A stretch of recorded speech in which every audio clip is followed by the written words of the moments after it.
Curious onlookers gazed at what used to be the boardwalk at Humiston Beach. Now a huge gap takes the place of once solid earth, and the future doesn't look much better. One man who has seen the tides go in and out for 35 years knew that this was going to happen.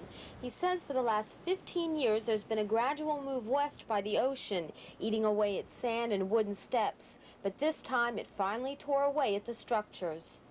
This is going to continue as the ocean meets a solid object. It may go around it and bypass that solid object, but it's going to continue its movement along the soft sand areas.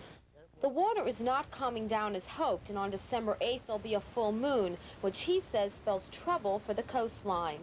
If we can, it's very doubtful, but if we can go into that full moon and have no wind, which there's no need to expect that you're going to do that, you may get by December without too much trouble. If you have a 15 or a 20-mile-an-hour wind on that full moon, you will think you're having what you just had again.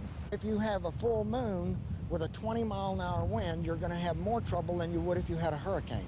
What can we do about gaps like this one between the land and the boardwalk? Golnick says we must just learn to accept it.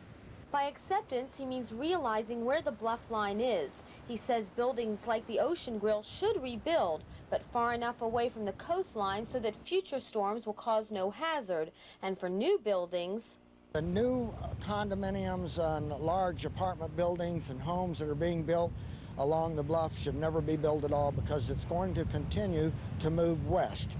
He also says the government should stop pouring millions of dollars into beach restoration, because nature is a very difficult element to control. That will absolutely not work at all. There's nothing to the beach restoration that will not work. The sand will not hold during any full moon. Will go out immediately, and what it does, what it will do after you do it, will build the living reefs that offer some protection along the beachfront in front of us now.